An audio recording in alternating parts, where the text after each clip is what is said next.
Battle Los Angeles is a sci-fi alien invasion movie directed by Jonathan Leesman, who also directed the movie The Rings, as well as the Teenage Mutant Ninja Turtle movie of 2014.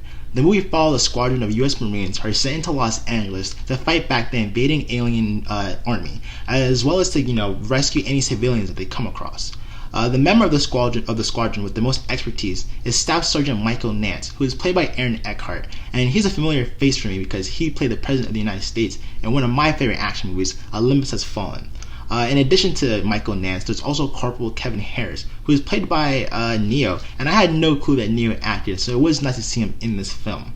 In addition to his character, there also is Corporal Elena Santos, who is played by Michelle Rodriguez, and she's essentially in every single action blockbuster movie, and it really wouldn't be an action movie without Michelle Rodriguez in it.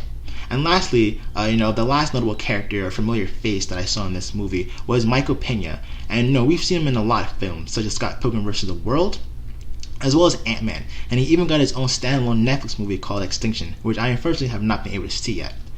Something I liked about the movie is the fact that it is non-stop, constant action. As soon as the aliens invade the world, it really is full throttle ahead, and you're never really bored. It is constantly entertaining you, and you're really at the edge of your seat. And there are a few really cool action scenes as well, like large explosions.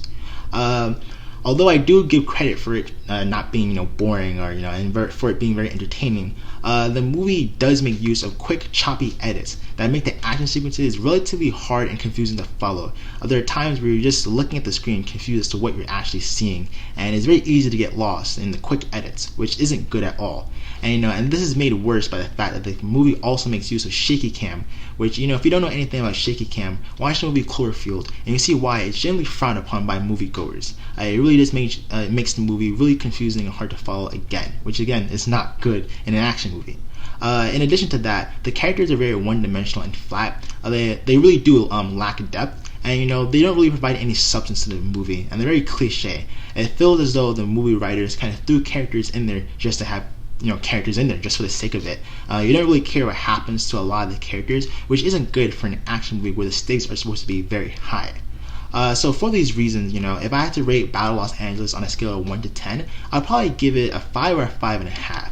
I generally do like bad movies, especially when they're self-aware, but I do have to be honest. Battle Los Angeles is trying to be a serious action movie, and it really failed in all regards for that. So I do have to be honest in my reflection for that in my grading, which is why it has a 5 or a 5.5, scale in my eyes. So yeah, if you're looking for a movie that you kind of like sit back and laugh, not take too serious, definitely give Battle Los Angeles a watch. But if you're looking for a serious action movie that's relatively good, probably take a pass on Battle Los Angeles. So yeah, that concludes my review for this movie. Thanks for watching, and subscribe here for more reviews in the future.